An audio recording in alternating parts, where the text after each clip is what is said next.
So today we're going to be making a cream of bacon and potato soup. And you want to start out with, I've already chopped up about, I would say that's about a cup's worth of bacon. You don't want to put any oil in because the bacon itself has oil. I'll turn on this light up here. So you're going to put that in there and we're going to let that cook.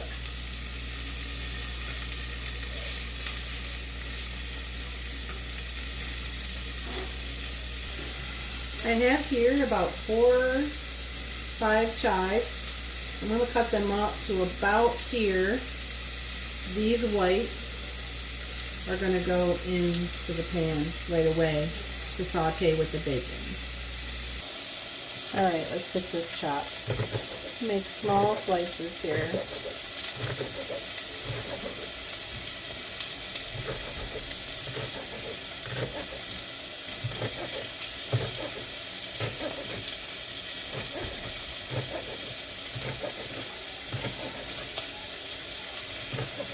There we go. Just when it starts to get really green, and you just want to set that aside.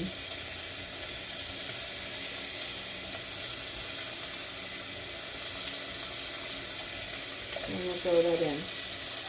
I'm going to put this between a low, say a little high. I'm going to go ahead and chop up the rest of the greens for later. I like to cut the tops off just for freshness. I'm going to cut them up and we're going to set them aside.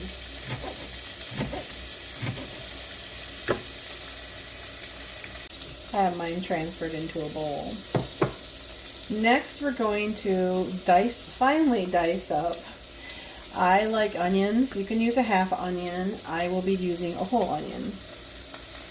So I have a food processor, so I made quick work of this onion. So after you put the onions in and you saute them, it should look a little bit like that.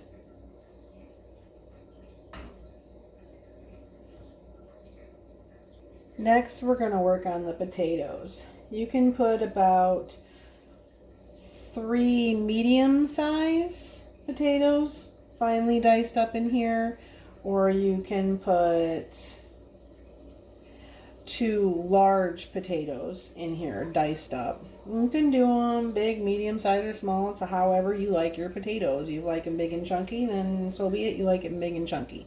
So you're going to want to introduce them into there. To speed up the process, I don't put mine in raw. I do microwave my potatoes for about, 4 minutes to get them halfway cooked through. So here are my medium-sized potatoes, and I'm going to be using 3 of them. And I will be taking off the skins. You can leave them on if you want, but for this recipe and for this type of soup, I think that it's best to take off the skin. If I was making regular mashed potatoes, I would keep them on. And then you want to make a slit in them after you've peeled them and just put them in a bowl with a little bit of water and then microwave them for about 3 or 4 minutes. Meanwhile, while we're doing all this, put your heat down to low so this just kind of simmers. So here are my potatoes. They don't have to be perfect. While you're waiting, if you have fresh garlic, you should definitely use it. Take about 3 or 4 cloves, and if you have a mincer, mince them up, or you can chop them up.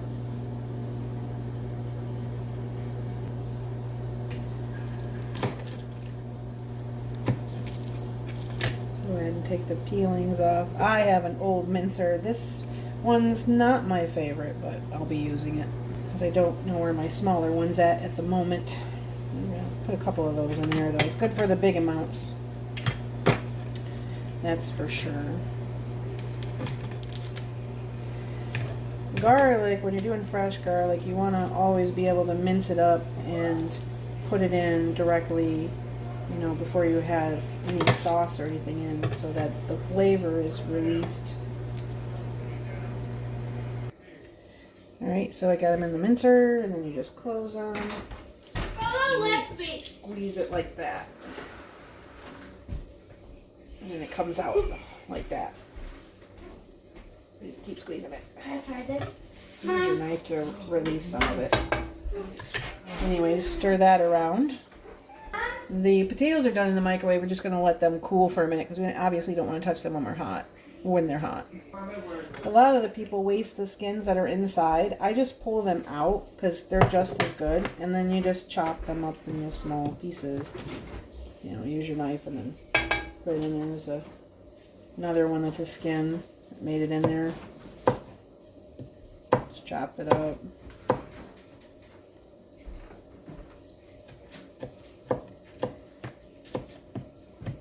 All that goodness in there. Now you can leave your potato with kind of a plain taste with your basic salt and pepper when you're doing this, but I like to add a little bit of red pepper just to have a little bit more flavor and kick to it. Just going to add about a teaspoon of that or a shake.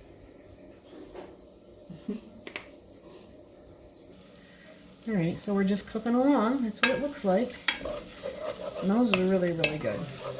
Really, really good.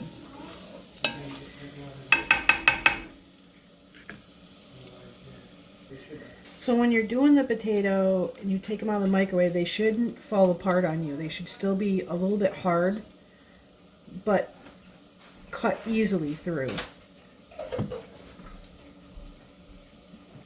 By the way, these were rustic potatoes.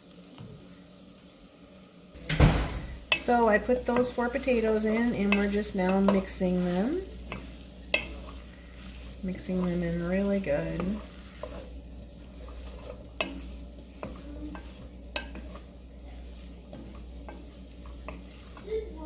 And the whole time I've got this, I've had it on low, just stirring it around here, you know, after the initial crisping of the bacon and the onions and everything and the chives.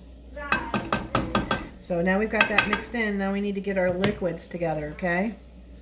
So this is where you're going to start introducing your liquids, and I think you should have some pretty quality liquids in here, and this is where it can get pretty out of your salt control if you're trying to keep it low sodium. So I suggest the bone broth chicken by Pacific Foods, and they have an unsalted brand, and you're going to want 4 cups of this in here. I'm going to do what any professional cook does, home cook, and I'm going to use a child's glass to do my measurement. It's about a cup's worth. 1, 2. Ran a little bit out of that one. I have to open up another one.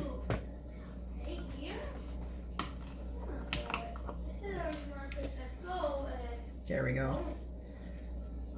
3. Whoops. And 4. This recipe is forgiving, you know, just gotta go with it. It is what it is.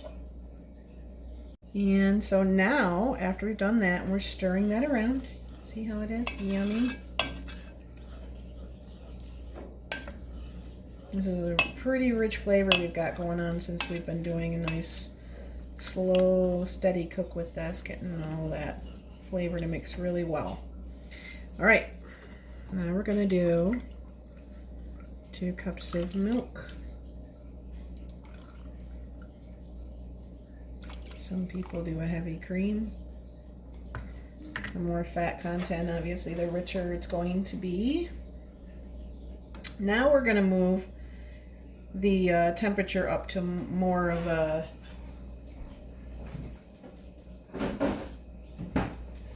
medium heat. We're going to do a medium heat. All right, so we can really get that going.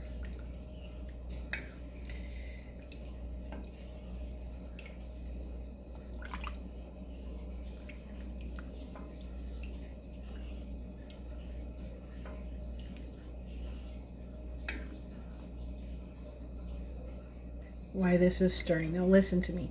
You do not have to add this if you don't want to. But if you like to step it up a notch, if you like a little bit more spice, then you can add some Cajun seasoning, okay? It goes along with this so well. It's so good. Let's put some of that in there, okay? However much you like. A teaspoon's worth. And some people think that this is a little crazy, but if you like a little sweet with your spice, I don't know, I do this with my regular potatoes when I'm making mashed potatoes, but you can put a spoonful of sugar in it. I know it sounds weird, but it just goes together. In my opinion, again, these are all extras. If you want to stay with traditional, one of the other seasonings that I have left out and haven't included is celery or celery salt. It's not that I don't like it, I'm just not putting it in.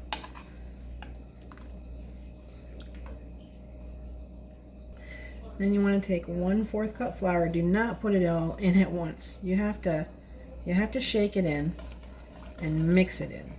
Okay, a little bit at a time and whisk it in. Maybe a spoon. It's got to be whisked in, so it blends in really good. And be quick about it so it doesn't clump up. I'm gonna whisk that in.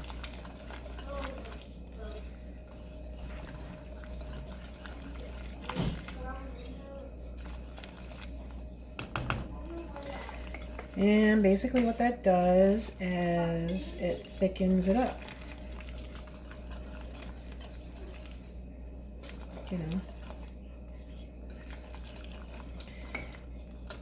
If it's too thick, then don't put as much in. If you're too thin, put a little bit more in. But I start out with about 1/4 cup. That seems to be the amount that works.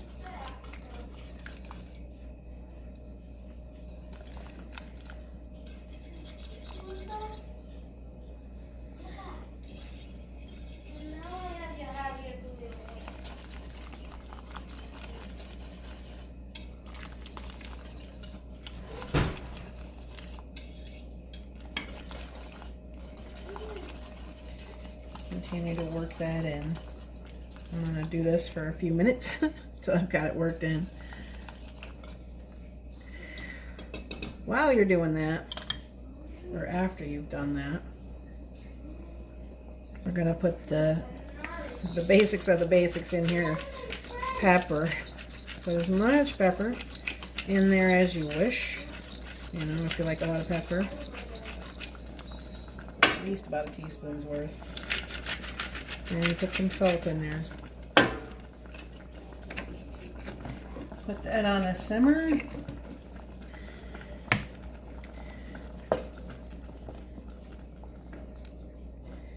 Mix it around.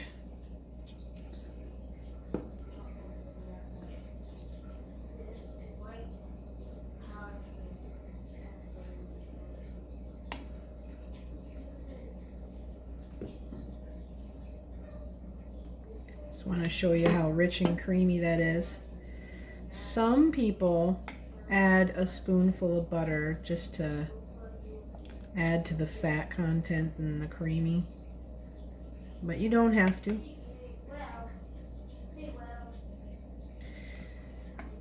I'd give it a taste first and then see if you think that it needs that. Okay? I hope you enjoyed this recipe. I hope that you found it easy for you to follow and that you are successful, very successful at making this, and that you enjoy it. Thank you so much for watching. Oh, I forgot one last thing. If you'd like, you can add the green onions at the end to top it off, and then serve.